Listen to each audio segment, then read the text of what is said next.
Hi BookTube, how are you doing? Welcome back. My name is Juan. I am just one reader, and today I have another recent reads video. So the books that I will be discussing today are the last 4 books that I have read so far this year, and those are The Catcher in the Rye, Golden Hill, The Heart of a Dog, and The Girl Who Circumnavigated Fairyland in a Shape of Her Own Making. So, The Catcher in the Rye is a book that I have already talked a lot about. I feel like I've already posted a separate review talking about the psychoanalytical exploration of adolescence and the narcissistic conflict. And I've been really thinking about this adolescent dynamic that happens in the character within the character of Holden Caulfield, and how it's very curious to see that this book and its protagonist, they have attracted a lot of people who have felt very identified and related to the character. And some of these people have been murderers, serial killers, or just psychotic individuals, such as is the very famous case of Mark David Chapman, who killed John Lennon. And I've been really thinking about this, what the connection might be. And I think thinking back on my review that I made for this book, talking about adolescence and how in adolescence the main conflict psychologically has to do with narcissism and certain manic defenses that work in order to cover or defend the mind against the depression that implies the natural depression that is implied in growing up and leaving your parents and separating from your parents and finding your own self, your own individuality, and how in adolescence certain narcissistic and manic and antisocial defenses arise so as to deal with all of these threats or menaces, these dangers, to these potential threats to the basic homeostasis of the mind in terms of narcissism. So I've been really thinking about that. I'm still not sure what the connection might be, but there's certainly a connection between the way that Holden Caulfield, as a regular, normal, a little obnoxious maybe adolescent, thinks and acts like, and the way that certain people, certain very narcissistic, psychotic, and very sick individuals have identified with this book. I think that is very interesting. I would love to hear, or read rather, in the comment section down below, what do you think about this? I'm pretty sure some of you guys must have thoughts on this. What do you think of this? Of this book having the reputation that it has, and the potential draw to attract this kind of individuals. I think that's very interesting. So that being said, if you want to know what I thought about the book with more detail, in more depth, go and check out my review. But yeah, this was just a brilliant novel. It's one of those novels that I will have to come back to and read a second time just to appreciate it on another level. And I will probably do that many times in my life. But yeah, loved this, and I gave it 5 out of 5 stars. Then the next book that I read was Golden Hill, which I've also talked quite a bit about lately in my channel. And I did not enjoy this. I was enjoying it at first, but ever since I started reading it, it was very clear that this was going to be either a book that would challenge me and win me over, or it would just be confusing, and it was just confusing. So I was not attracted to the writing style. I'm just going to read you the first paragraph, the first couple of sentences. It's a long paragraph, but I'm going to read you the opening of the book, because this is the opening of the book. This is our first contact with everything, the writing, the character, the plot, the setting, everything. It's here.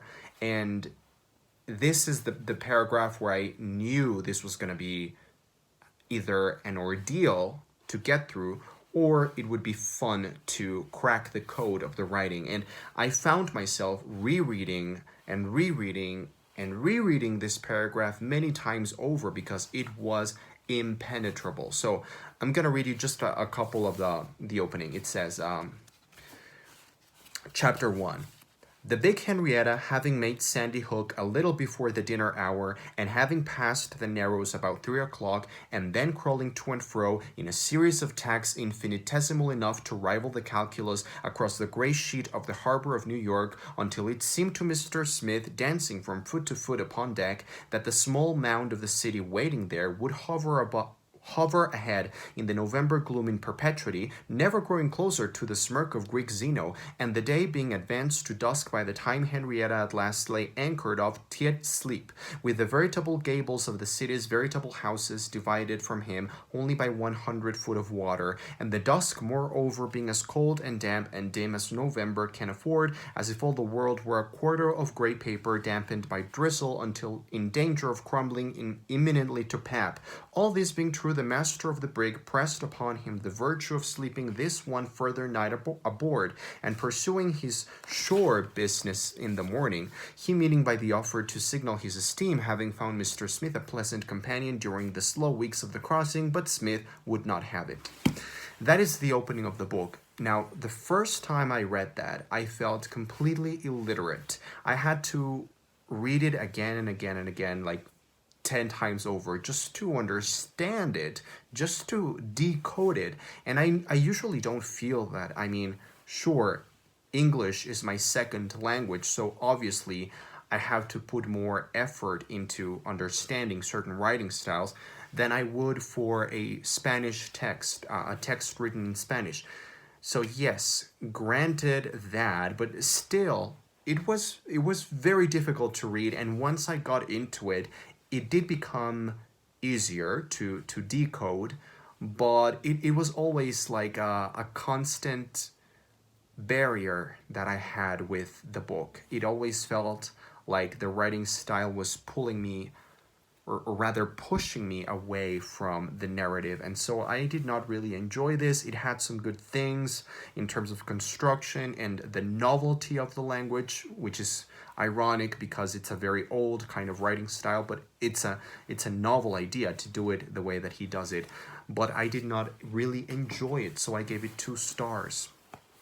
Then the next book that I read was really delightful, and I am still thinking about the moral implications of this little novel, The Heart of a Dog, by Mikhail Bulgakov, a Russian novel written 100 years ago, and it still feels incredibly pertinent, incredibly contemporary, and fresh in every way, fresh in terms of the writing, fresh in terms of it's a text that really freshened me up. It was kind of a palate cleanser for me, having come from reading Golden Hill and feeling overwhelmed by the writing style, the Baroque style that Golden Hill had.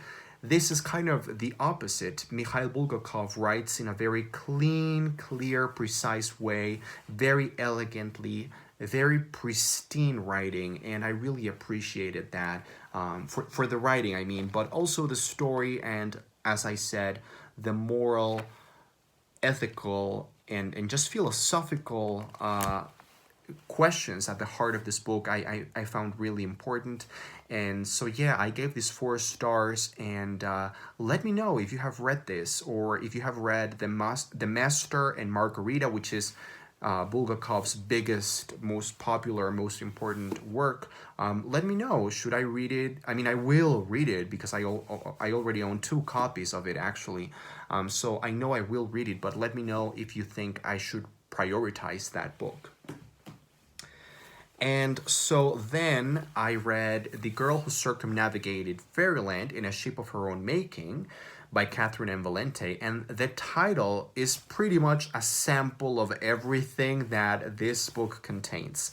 The title is long, it's kind of articulate, it's kind of, there's a kind of florid quality to the writing and the way that the title sounds in your mouth. The Girl Who Circumnavigated Fairyland in a Ship of Her Own Making. There's a certain rhythm and a certain like wave a certain melody in the title alone, and it certainly goes for the story as well.